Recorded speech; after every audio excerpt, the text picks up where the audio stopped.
¿De qué estás siempre? O sea, yo creo que no sabe Vino. yo creo que de periodismo, ¿no? Sí, sí, somos de un... Está bien, yo le entro un poquito. Sí, vamos. ¿Cómo es? Hola, ¿qué tal? Mi nombre es Sveti Torres y estamos de vuelta aquí en su podcast Equilibrio Mental. En esta ocasión vamos a hablar de técnicas de comunicación, de oratoria, así como también tenemos un gran invitado que es un buen periodista que me invitó ahora a su programa. Aquí está mi amigo Hugo Medina, ¿cómo estás?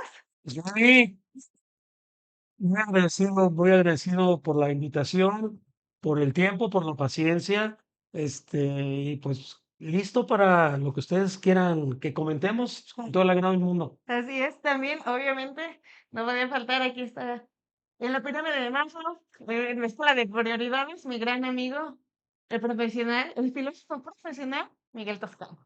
Gracias, gracias, Miguel, por estar aquí. Pues antes de iniciar, pues quisiera remontar un poco de historia, quisiera hablar de Demóstenes, y ustedes dirán, bueno, ¿por qué? Porque todos tenemos que tener una gran inspiración. Para que yo pudiera estar delante de un micrófono, tuve que inspirarme en el maestro de oratoria, que fue Demóstenes. Fue un hombre que era tartamudo y no podía pronunciarse bien, pero no se rindió. En sus primeras experiencias le fue muy mal, lo abucheaban, pero era tanta su dedicación que primero se puso una piedra en la boca para poder tener una mejor dicción. Posteriormente, un cuchillo. Y hasta que llegó a ser y marcar la historia de Atenea, de Grecia, como el mejor orador de la historia. Otro gran orador, pues es Jesucristo, como lo quieran conocer. Pero el tema es si hay habilidad, si se nace con esto o hay talento. En tu caso, querido Hugo, tú naciste con este talento tan grande porque es bien complicado el tema también de la improvisación. Desde que te conozco, pero hay algunos que como yo, pues tenemos que tener una estructura. Tú improvisas. ¿Esto fue un talento nato, autodidacta o lo aprendiste de algún éxito de alguien más? ¿Fue alguien tu mentor? No, yo creo que fue un don. Yo creo que fue un don Ah, el improvisar, porque desde muy pequeño, desde muy niño, nada. que traigo, no sé lo que traemos, que traigo. Bueno, los que son de mi edad recordarán que había grabadoras con un botón rojo que decía REC, y yo me salí a entrevistar a las señoras de mi colonia. Y oiga, ¿y qué opina de la colonia? Y oiga, y desde niño empecé con ese rollo. O sea, siempre me gustó, así como hay niños que desde temprano tocan el piano, o desde niños empiezan a cantar, o son buenos para las matemáticas. O sea, pero no se lo viste a nadie de tu familia, tus papás. Sí, fue algo que te inspiró. Fue un día simplemente, como dices, agarraste tu grabadora y era algo que ya te llamaba. Fíjate que como yo soy hijo de madre soltera, mi mamá, yo estudiaba en el turno matutino. Mi mamá, bueno, ya falleció, pero en vida fue maestra, Ah, pero ella daba clase en el turno vespertino. Entonces, toda la tarde nos dejaba solos a los niños, o sea, a sus hijos. Entonces yo veía mucha televisión, pero mientras mis hermanos veían caricaturas, yo veía otras cosas, me gustaba mucho el fondo, algo más, un poquito más profundo, más serio. Mm, También disfruté mucho de la comedia, pues El Chavo del Ocho, La Carabina de Ambrosio, lo que tú quieras y mandes, ¿no? Pero sí empecé a ver cómo la gente se expresaba y cómo la voz, la comunicación, la interlocución es importante, llena, es de Van Gogh, no es de monólogos, sino de aportar. Entonces yo lo empecé a ver desde muy niño y me salía a practicar con mi grabador, con unas grabadoras de este tamaño, baby. Y yo le ponía el rojo y, "Oiga, señora, ¿qué onda, qué?". Y ya me ponía a entrevistar a mis vecinas ahí, vecinos, al de la tienda, a todo el mundo y así. que así es. El recuerdo de las cosas, sin duda, pertenecen a los grandes oradores de la historia. Creo que todo eso también viene, pues, unido a la oratoria. ¿Hubo algo que te ayudó a tener una mejor dicción? Porque muchos jóvenes, no importa la carrera que elegíamos, psicología, filosofía, derecho, nos solíamos trabar, porque de verdad sí, también cuando vamos a exponer, nos dicen, a ver, hay que exponer y nos agachamos. ¿Y por qué no participan? ¿Qué hay en ti diferente? Desde niño, cuando estaba el participa en clase, tú estabas sin pena y podías exponer, o hubo una técnica de dicción que podrías compartirlo a todos los que nos están viendo? Les voy a contar una anécdota así de muy rápido, para no perder el tiempo del espacio de mi creación. Fíjate que yo tengo un hermano mayor que yo 2 años. Tengo que mi mamá también fue maestra de educación primaria. Y en aquellos años, como madre soltera, a mí no tenía dónde dejarme. Entonces, a mi hermano, 2 años mayor que yo, y a mí, en lugar de meterme al kinder, me metió a la primaria con sus palancas, influencias a la brava o como haya podido, como haya sido. Entonces, yo entré a primer grado de primaria, 2 años menor que los demás.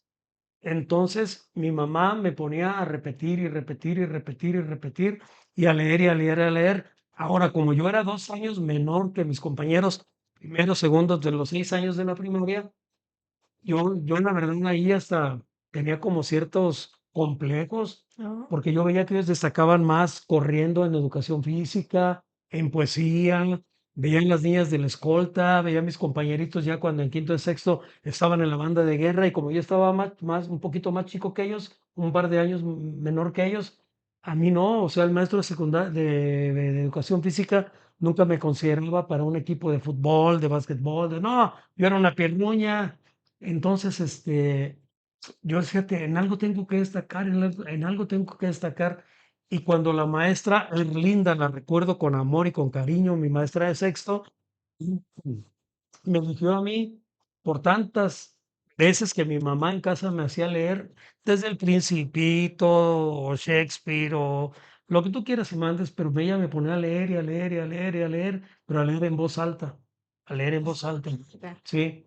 Entonces, cuando me dieron una poesía que venía el Día del Ejército, que es ay Dios mío, ahorita se me olvida la fecha, pero sí, entonces yo estuve en la Escuela Hijos del Ejército, en la colonia Vasco de Quiroga, pegadito a la 21 zona militar. Entonces venía el Día del Ejército y entonces los niños de la Hijos del Ejército íbamos a ese acto y nos invitaban a la escolta de los niños. Bueno, niñas eran, casi siempre eran niñas, pero me elige a mí la maestra Linda para decir la poesía en el acto. A ese acto del Día del Ejército va el representante del gobernador, presidente municipal, autoridades militares, obviamente, toda la tropa, ahí están. Y entonces, por ejemplo, fíjate, yo tenía un trauma, porque ya en quinto, en sexto, ya mis compañeritos ya echaban novio, y como yo estaba muy chiquito, pues las niñas no se fijaban en mí porque yo era menor. Entonces yo decía, en algo tengo que destacar, yo me siento menos, y cuando la maestra me dijo, ahí te va la poesía, era una poesía larguísima, larguísima, y me la aprendí, ahí tienes a mi mamá conmigo todas las noches, machacándole, machacándole, machacándole, y total que llegó el día. No, ahí me tienes con mis guantes blancos, con unas pelotitas rojas acá, mi chaleco, o sea, impecable, ensayada. Mi mamá me decía, mi mamá era muy buena para este rollo, tato, entonces, cuando digas esta frase, hazle así, y cuando digas esta otra frase, hazle así, y cuando digas esta frase, sí, me dirigió mi mamá. ¿Y qué crees que llegó el día? Ahí llega el programa, esto fue dentro del cuartel militar, ahí es donde se celebra el Día del Ejército. Y entonces, ya cuando me toca, y ahora el tercer tema, el tercer número del programa, el alumno, yo me llamo Miguel Hugo Merino. Miguel Hugo del sexto C, porque yo era del C, ni siquiera del sexto C, con la poesía tal, y ahí voy yo, lo tenía Sveidi en la mente, en el alma, en el lenguaje corporal, ensayado con mi mamá, y entonces me planté en el micrófono frente a todas las autoridades, la tropa, toda la raza ahí y sobre todo las niñas de mi salón. Yo quería en ese tiempo yo quería llamar la atención de las niñas de mi salón y empiezo. "Me fue el cañón y la metralla avienta", que me desmayo. Ay, me desmayé. Pero no pude con la presión, no pude, y dije, no, no, no, no, no. Ya cuando desperté, estaba en la enfermería del cuartel militar de ahí de la casa de mis papás. No, no, ahí para y entonces, no, no, no, no, con las bolitas de la el niño despertó. No, pues. Entonces yo le dije a mi mamá, ¿sabes qué? Yo no quiero rezar a la escuela. En aquel tiempo no la llamábamos bullying, era como carreta o carrilla, otros términos, ¿no? Guau. Pero yo quería quedar bien, sobre todo con las niñas. Y ya te habían visto desmayado. Y ya me decían, no vengan común para abajo. Y entonces yo no quería regresar. Entonces mi mamá fue muy importante para mí porque me dijo, no, tienes que regresar y resolverlo. Y entonces de ahí empezó, de ahí empezó, de ahí empezó. Bien, hubo que, Miguel, ¿quieres aportar algo? Estábamos hablando sobre la pasión y el talento. La pasión era inminente que tenía Hugo para participar en esta poesía que lo llevaría luego a los medios de comunicación. El talento, por lo que acabamos de ver, era nato y tenía pues esas ganas de ser validado por las chicas, por los niños y todo. Todos tenemos esa capacidad, nacemos con con el talento de tener esa buena oratorio o no podemos tener, ir desarrollando. No, las características son humanos que tenemos distintas naturalezas. Correcto. Entonces no todos tenemos la misma naturaleza, es decir, la misma predisposición de ser así. Y eso es padrísimo porque gracias a esa característica tan humana somos tan diversos. Podemos hacer tantas cosas tan diferentes. Porque qué flojera sería que todos fuéramos iguales. Claro, claro. Entonces, gracias a estas diferencias hay especialización. Pero el secreto está en que mientras más rápido reconozcas cuáles son tus talentos y después de ahí decidir cuáles quieres tú. Porque hay personas que pueden tener miles de talentos, pero eso no significa que el talento sea lo que disfrutas. Puedes tener talentos para algo que tú te gusta. Habrá personas que puedan tener talento para cantar y que no les guste cantar porque les da miedo el pánico escénico, ¿correcto? Porque el tema de la oración es multifactorial. Hay muchísimos factores. No solamente es el carisma, no solamente es la velocidad de palabra. En mi caso, al menos, algo que yo hago es leer en mi mente el guión. Yo nunca tengo un guión escrito, pero conforme voy hablando, en mi mente ya voy leyendo la frase que sigue. Entonces, Más en el mismo, esperando al momento. sí, en el momento voy escribiendo el guión y voy, y también la experiencia me ayuda. Conecto una palabra con alguna serie ya grandísima de argumentos. Entonces, de repente le menciona algún concepto, yo ya tengo como aquí varios argumentos que van a favor o en contra de ese concepto y mencionan, y con la práctica uno. Me sirve mucho leer, porque leer muy importante, muy importante. Que nos diga. Mi mamá me decía, es que fíjate, tengo, bueno, a mí me enseñaron así desde niño, la información, sea en primaria, en secundaria, ciencias sociales, naturales, biología, química, lo que sea, la información te da poder. Digo poder, poder de comunicar, no digo poder de que seas poderoso, poder de comunicar, de expresarte, de interrelacionarte, de descubrir nuevas áreas, de decir, no, aquí lo puedo hacer, acá también. Si a mí no se me hubiera dado la comunicación, seguramente con tanta lectura se me hubieran abierto otras puertas. Pero para mí, no sé si nací con algún don, pero sí, aparte me fue, bien desarrollado por mi mamá, la verdad. Yo creo que sí en esto como no, y eso mismo de la lectura y de cosas que vas estructurando tu guión al instante. Yo quisiera preguntar eso, ¿también pasa contigo? Porque vas estructurando un guión al instante. ¿Cómo es que, yo creo que ese es talento, lo de la improvisación? Yo lo veo mucho cuando estamos en cabina, cuando yo te he visto hablar, de repente te avientas unas cosas y yo tengo que seguir una estructura y tú eres algo tan nato. ¿Eso fue consecuencia de todas las lecturas que hiciste o es algo ya tuyo? No, es información que tienes. Ujú. También, claro, Ah, también ya no tengo 25 años. También las experiencias en la vida estarán de acuerdo conmigo. También las experiencias en la vida te van. Si alguien habla de que, oye, que el divorcio, pues yo llevo dos, entonces puede entrar el divorcio. Oye, que los hijos, bueno, pues yo tengo cuatro, puedo hablar de hijos. Oye, que cuando te despiden de la chamba, me han despedido de varias chambas. O sea, también las experiencias de vida te van nutriendo también. O al contrario, cuando has triunfado en una empresa, pues bendito Dios, de algunas empresas he salido de la puerta de adelante bien, de no te vayas, Hugo, me tengo que ir, no te vayas, Hugo, me tengo que ir. Entonces de todo hay, entonces también entre todo se va conjuntando, todo, todo, todo, todo. entonces, se verifica lo que decías, Migue, de que tenemos que aprender del éxito. Ustedes son dos, ¿cómo se llama? Pues dos ejemplos de que así es. ¿Quieres Sí, rescatar algo al respecto de este ejemplo de que menciona Hugo? claro, es que cuando tú escuchas, cuando lees a los demás, aprendes distintas formas de hablar, porque puedes decir lo mismo, pero desde muchas formas. Entonces, según el estado en el que te encuentres, según el público, según tu estado de ánimo, son las palabras que usas. Porque lo hemos indicado, las palabras no dicen la verdad, pero te dan una dirección, condicionan tu actitud. Entonces, si yo me predispongo con una mala actitud es porque seguramente traigo un discurso negativo, pesimista que ya traigo arrastrando. Si al contrario traigo una actitud distinta es porque traigo un discurso más positivo, más valioso. Entonces, cuando yo me dirijo a un público, por ejemplo, cuando tengo que hablar con mis pacientes, yo tengo que estar previendo que la actitud que yo les tengo que transformar depende de las palabras que usen, el tono, la modulación de voz, porque ser un orador es ser un actor. Porque yo no soy el mismo cuando estoy frente al grupo que cuando estoy en vida personal. En vida personal soy muy serio y tímido, pero cuando estoy frente al grupo soy otro. Asumo el rol de profesor y me meto en personaje, punto. Y puedo ser el profesor payaso, el profesor buena onda, según quiera ser, porque yo creo que una de las ventajas de ser improvisador es que no te atas a ninguna estructura rígida Qué y eso interesante. lo agradece el público. Sí, Lo vas a agradece uno de los dos. frescas, claro.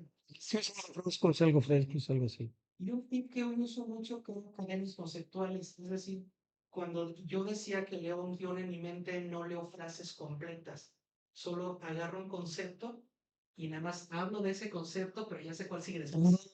Diciéndose. Si tienes que memorizar todo el párrafo, No, no, no sé. ¿cómo podemos las ideas? El inicio, el desarrollo y el cierre. Claro. Entonces yo leo en zigzag, leo cómo inicia, cómo se desarrolla, cómo termina, pero lo hago a mi estilo. Entonces, todo párrafo, así es como se estructura. Entonces, por ejemplo, si ahorita me preguntas la oración, un don o un talento, una habilidad, en mi mente ya desarrollé la primera línea, que es talento. Tengo que desarrollar que es un talento, que es un don, que es una habilidad y luego cerrar. Entonces, simplemente me dejo llevar. Pero ya hice esa cadena conceptual, no memorizo la frase completa, porque entonces ya no soy como lo estamos platicando, ya no soy fresco, ya estoy rígido, ya estoy estructurado. Robotizado. Imagínate hay clases donde el alumno te pregunta lo que no está en tu guión. Y lo peor que puedes hacer es que el alumno crea que no sabes, porque pierdes toda la confianza y se echó a perder todo tu semestre. Ah, Entonces, lo que un orador no puede hacer es caer en falta, en ignorancia. Entonces, leer, prepararte, ir leyendo, claro. Y otro, si no sabes, tan fácil como decir, a ver, dime tú. Y conforme yo escucho el otro, voy rearmando el guión. Eso me pasa. Si de repente pienso, dije, siento que estoy perdiendo el público, digo, ¿tú qué opinas? Me empiezo y ya estoy y normal. A mí cuando alguien me dice que no sé qué contestar, si me dicen, oye Hugo, por ejemplo, yo que vendo publicidad, oye Hugo, pero ¿no te parece que es un poquito caro? Yo le llamo puerco espín, ah, caray. como un puerco espín, pues, le regreso para allá. ¿Y por qué te parece demasiado caro? O sea, lo dejo que él me explique a mí. Mm. Como yo no le sé decir, mejor que él me diga. Ah, Oye, Hugo, ¿no te parece que fuiste muy duro con tu hijo, con tu mujer? Y si no sé qué contestar, ¿y por qué te parece que fui tan duro? Y mejor que él le haga su argumento. no. Ay, este capítulo está lleno de conocimiento, con dos personas con mucha experiencia, porque yo creo que, insisto, desde edades muy tempranas tenemos ese miedo de salir al público y regarla. Y yo tengo esos recuerdos, de cuando nos ponían a exponer y memorizar toda la noche, y creo que es un tema también de la educación que tenemos arraigadas y que no ha cambiado. Por eso los invitaba a ustedes dos para que puedan darle ese ejemplo o esos consejos a los que nos están escuchando, porque no es siempre sencillo, desde preparar varias personas, un examen recepcional, o como lo escuchaba aquí, o para una entrevista de trabajo, a veces vas todo estructurado y simplemente te tienes que dejar fluir. ¿Cómo es que llegas a los medios de comunicación, Hugo? ¿Cómo es que llegas? ¿Te llevó la vida ahí? ¿Era lo que esperabas? No, realmente yo cuando era adolescente, bueno, tenía 16 años, pues, pues me hago novio de una chica lindísima, bueno, lindísima para mí, como quien sus gustos. Ujú. Para otro puede decir, está bien, pues no, pero bueno. Sí. Y nos hacemos novios. Pero yo sin saber, obviamente yo con mi pecho sano, ¿eh? Con mi pecho sano, yo no sabía al conocerla. Yo estaba en un grupo de teatro en la Casa de la Cultura Ah, y hasta y el director dijo, se va a agregar al grupo una sobrina mía. Ah, ok. Entonces ahí nos conocimos en el grupo de teatro y ahí luego pasó el tiempo, nos hicimos novios y algo muy bonito. Y ya con el paso del tiempo me entero que su papá era gerente en ese momento de una estación de radio. Y y entonces existió la XCI, Radio Morelia, tú, yo no, no, ya no, estás muy chiquita. pero era el doctor Abdiel López Rivera, don Augusto que era el abuelito Tito, don David Guzmán, Rolando Corro Parrales, bueno, varios grandes locutores de Morelia, Mm. íconos de esos que sí tenían voz así, bien, así, no como yo. Hermosos. Era la XI Radio Morelia, que estaba en la calle de Rayón 334 en el centro de Morelia. Fue la primera estación de Morelia que abrió la programación las 24 horas del día. Entonces, en aquel tiempo, de 12 a 6 de la mañana, se ocupaba alguien que estuviera ahí poniendo discos de los de acetato. O sea, Ah, no era como la compu como ahorita, que ahí lo dejas en automático y adiós. No, tenías que estar poniendo una canción, canción, canción. Y los comerciales eran cartuchos como el tamaño, no, como dos celulares, haz de cuenta, el tamaño de dos celulares, cada comercial era un cartucho y eran cartucheras de tres cartuchos. Entonces ponías un comercial, lo sacabas, pum, ponías el otro, pum, pum. O sea, tenías que estar activo de 2 a 6 de la mañana. Y entonces al que era mi suegro en ese momento, le mandaban gente del sindicato y pues no le funcionaban. Y yo, como pues, yo estaba bien chamaco, 18, 19 años, pues me fui a vivir a casa de mis suegros, o sea, ahí, pues ahí, ok. de animado. Y un día llegó muy molesto a la hora de la cena, quien era mi suegro, y dijo, no, ya me tienen hasta el gorro, me mandan los del sindicato, o no llegan, o faltan, o se duermen, o agarran la fiesta ahí en la cabina porque es de 2 a 6 de la mañana, ya no sé ni qué hacer. Y entonces yo le dije, oiga, a mí pues siempre me ha gustado entrevistar, yo trabajaba en sonidos de DJ, yo fui DJ y sigo siendo DJ, todavía hago tocadas retro todavía. Pero bueno, cuando empecé en los sonidos, a mí siempre me gustaba dirigir la víbora de la mar en las bodas, el brindis, el de la quinceañera, y ahora que pase doña Spady para bailar el vals con los novios y así, siempre me usó el micrófono. Yo le dije, oiga, a mí me gusta eso, no tengo experiencia, ni licencia, ni estudios, ni nada, ni nada, de nada. Dijo, sí, pues, pero ¿aguantas de las 12 a las 6 de la mañana? Digo, sí, yo con tal de estar en un micrófono, claro que sí. Y entonces ahí fue como entré. Realmente yo no tengo, ni hasta la fecha, no tengo licencia de locutor, que antes era obligatorio, ahora ya no lo es. Tienes que ir a la Ciudad de México, hacer ciertos Interesante. exámenes en la SEP, tener un número, le llamaban voz informativa 1534, como si fuera tu cédula, haz de cuenta, ¿no? Ok. Entonces antes los Interesante. locutores escribían Lisa, Chuchito Gutiérrez González, voz informativa 34907, como si fuera tu cédula. Pero no, yo le entré hacia la brava, pero realmente fue por, digamos, y se podría decir hasta por nepotismo. Por nepotismo, mi suegro me metió porque nadie le aguantaba y yo sí. Yo así ahí me quedé. Y así empecé en la red, así empecé, Ah, eso de chiripa, es un tema de talento y de oportunidad. de oportunidad. Pero fíjate que hay una cosa. Tienes. Y no lo digo por mí, por supuesto, no, no, no, no, no, no quiero vanagloriarme ni mucho menos, no. Lo digo para, sobre todo los jóvenes que tienen el sueño, el anhelo de hacer algo, no sé si en ingeniería, en la abogacía, en arquitectura, en la medicina, no sé, pero cuando la oportunidad y la preparación chocan en la misma esquina, ahí es donde sucede. Porque puede haber preparación, pero si no hay oportunidad, pues te quedas con la preparación. Y al contrario, si llega la oportunidad y no estás preparado, se te fue el avión también. Entonces tiene que chocar la preparación y la oportunidad en la misma esquina. Ahí no nos dejaste, mira, con mucho aprendizaje. Miguel, ¿quieres hablar algo referente a la experiencia? Porque en este tema fue un tema de oportunidad, como bien lo dice Hugo. ¿Qué quisieras aportar referente al tema de la experiencia y en todos los ámbitos? Me llama mucho la atención cuando él hablaba de que sufrió un desmayo en su primer intento, Ujú. porque el tema de la experiencia es un tema muy complejo. Sí. La gente suele decir que la experiencia es importante, que le parece necesaria, que es valiosa, pero ¿qué ocurre con las malas experiencias? Esas malas experiencias que te hacen no querer volver a intentar.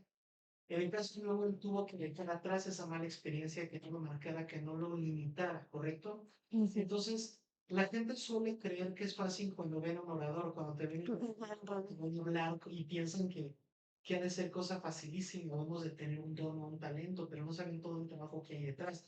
las malas experiencias.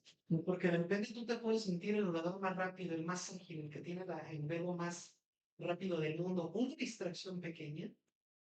Y como no llevamos guión, el problema es que luego nos toca reconectar. No. Entonces, una distracción o algo que de repente nos afecta emocionalmente y nos cuesta más trabajo. Entonces, uno de los secretos para que no nos vaya tan mal en la oración, al menos a mí lo que me funciona es que me la creo. O sea, yo en ese momento no soy yo. Yo creo en un personaje que es el que va a hablar. Segundo, la pasión, porque la pasión domina la razón, pero también domina la emoción. Entonces, cuando hablo de algo que me apasiona, no necesito guión, o como de, ya lo hemos platicado, ¿no? Como dijo aquella gran señora, no uso agenda porque lo que hago, lo hago por amor y eso me recuerda el corazón. Ay, a mí. Tú eres orador de algo que ama y si te apasiona, no necesitas guión, solo hablas, solo cuentas y expresas. Otra cosa que me ayuda mucho es, estoy convencido del mensaje que voy a dar. Entonces, como estoy seguro que el mensaje es poderoso, no me limito y no me dejo vencer por nada, ni por nervios, ni por malas caras. Cuando yo dudo del mensaje, cuando no confío, se nota porque estoy nervioso, improviso mal, porque ni siquiera yo estoy satisfecho. Por eso no puedo vender un producto, no puedo vender de lo que no estoy de acuerdo. No podría. Entonces mi secreto es que es una trampa, porque solo hablo de lo que amo. Y por eso no tengo tanto problema. Eso no hay una receta, con lo que decíamos, ¿no? De Facundo Cabral, que dice que el que hace lo que ama es evidentemente condenado al éxito. Hay tips, hay técnicas, pero tanto como receta, no. Cada quien tiene que hallar su estilo y hablar de lo que le gusta y de lo que apasiona. Y otra cosa, te comprometes con tu mensaje. Entonces, si yo no me comprometo con lo que voy a decir, se nota. No convenzo a nadie. Pero si estoy comprometido, si me va la vida en lo que digo, no me cuesta pagar, no me cuesta nada de trabajo estar frente a un grupo, de quien sea. Y otra cosa, no sé si usted de acuerdo que tú también te creces con el público. O sea, estás viendo las reacciones y dices sí, y Bueno, vas. si le sabes dar lectura, Ujú. porque le tienes que, si estás en un auditorio de 300 personas, no sé, X cantidad de personas, tienes que saber darle lectura a las reacciones que van teniendo. Ujú. Entonces tienes que darle lectura a las reacciones de la gente. A ¿Hay mí, experiencia de eso? como no, A ver. mira, yo gracias a Dios tuve la oportunidad de trabajar algún tiempo, gracias al licenciado Jaime Díaz de León en la Comisión Nacional de los Derechos Humanos, e íbamos a dar pláticas a primarias, secundarias, más que nada secundarias, colegios de bachilleres, ese tipo de cosas. Entonces, dábamos pláticas, él decía que eran conferencias, yo decía que eran pláticas de mm, noviazgo en la adolescencia, violencia en el noviazgo, embarazo en la adolescencia, adicciones, obviamente, o sea, ese tipo de cosas. Y entonces son chavitos que tienen 14, 13, 15 años y tú esto estás al frente. Y cuando dicen los maestros, sus directores, sus prefectos o como les llamen, pónganle atención a este señor que viene, pues sí, Todos así. Sí, pero a los 5, 6, 7 minutos se te empiezan a dispersar y entonces tienes que empezar a saber leer la reacción del auditorio, sean 100, 200 o 300, y tienes que, a veces te avientas un chistorete para regresarlos, no. o alguna anécdota personal, o algo que incluso toque fibras sensibles de ellos. Saben que yo en mi infancia me pasó, por ejemplo, el desmayo. Sí, de repente tienes que saber leer el público que te está escuchando. Qué interesante. Y sí, porque creo que es algo que no se toma mucho en cuenta o pensamos que nada más es a veces hablar por hablar y no tienes que conectar y sensibilizar a las Fíjate, personas. pues, entonces a los cantantes, Mm. por ejemplo, vamos a hablar, digamos, de quién te gusta, Luis Miguel, Juan Gabriel, cualquier artista exitoso mexicano, puede tener con su banda, con su orquesta, un repertorio. ¿Saben qué? Empezamos con esta, seguimos con esta, ta, ta, ta, ta, ta, ta, ta, y cerramos con esta, y seguramente al final nos va a decir, otra, otra. Pero si el artista, el cantante, el intérprete ve que la gente como que no, empieza a improvisar. ¿Saben qué? Seguía tal canción, no, mejor bríncatela y mejor. Y pongo otra. Entonces tienes que saber leer al público. Qué interesante. Miguel, ¿quieres concluir con algo, algún mensaje a la audiencia? Entonces, lo que estamos comentando, una vez, mi primer clase de filosofía, había dado clases antes, Yo cuando conocí la filosofía supe que esa era mi vocación. Entonces, cuando por fin di mi primera clase de filosofía, fue terrible porque nadie me ponía atención, ¿no? Yo sentía que no estaba impactando. Le pregunté al decano de la universidad y le dije, es que ¿cómo le haces tú cuando estás frente a un grupo que no te hace caso, que no le importa?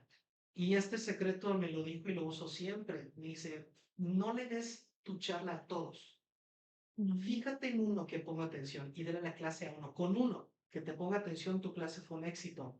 Y le dije, oye, estoy ya hablando así en serio. Y si de plano ni uno se salva, o sea, es padrísimo, me dijo, algo por ti.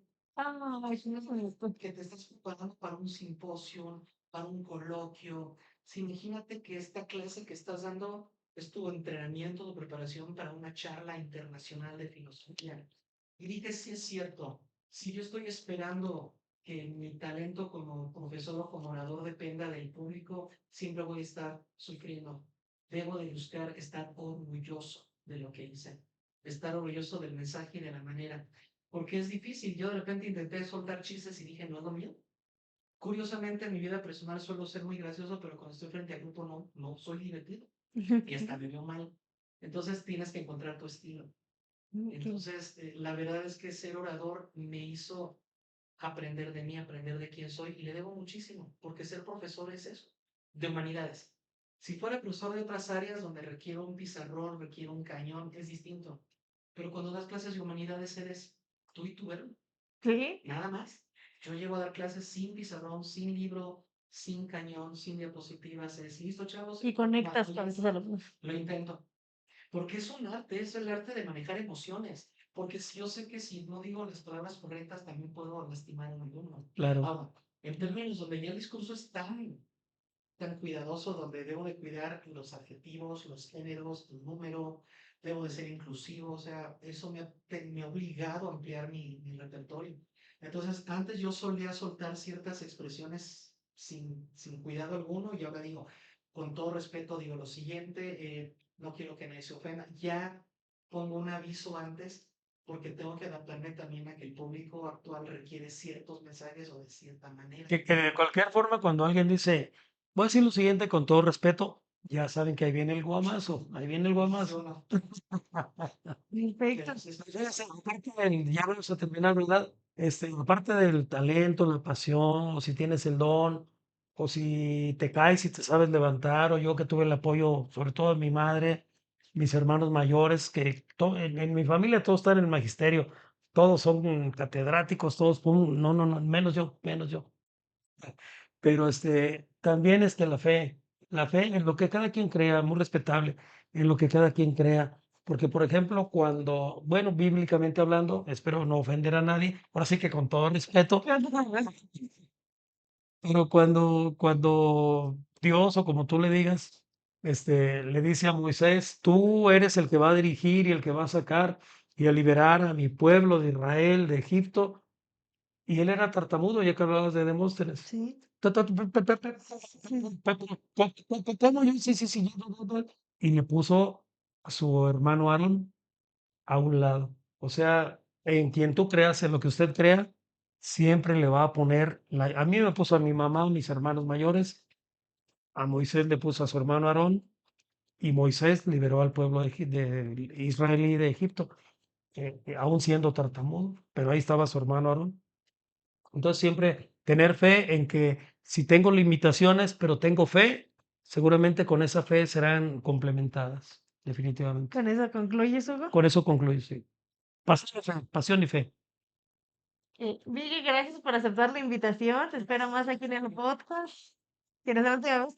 Hugo, también muchas gracias por venir. Seguramente sigas viniendo también. Cuando gustes, Susini, cuando gustes. Y bueno, y sin duda el hablar es un arte que puede venir con, bueno, a veces como lo había escuchado ya, pues con recetas, pero realmente es con esa improvisación que nos decían ellos a través de las experiencias que vas viviendo, de las ganas y de la pasión que puedas tener. Porque repito, el poder comunicarse es un arte y sensibilizar a tu auditorio. Y quise tocar este tema porque la que está aquí hablando me costó mucho trabajo estar ante un micrófono, porque yo estaba cerrada, híjole, pues yo estoy de derecho. Una vez que llego a cabina, mi maestra comanda me dijo, a ver, y ahí fue donde yo aprendí de Demóstenes, me puso un lápiz en la boca y empecé a hablar más despacio. Yo no he sido tartamuda, pero eran tantos mis nervios que yo leía una nota y hablaba así, de verdad. Eran muchísimos los nervios, no los podía controlar. Entonces tuve que tener la humildad de tener que aprender de mi maestra comando, después de que ahora de Miguel, de Hugo, porque siempre nos vamos a ir perfeccionando. Nadie sale o nadie nace pudiendo hablar, porque vemos a muchos que nos están viendo que tengan miedo de grabar. Todos lo tenemos, pero lo importante es vencerlo. Mi nombre es Edith Torres y lo sigo esperando en este su podcast, Equilibrio Mental. Adiós. Y con Bárbaros. Mm. Uy, Baby, gracias por la invitación.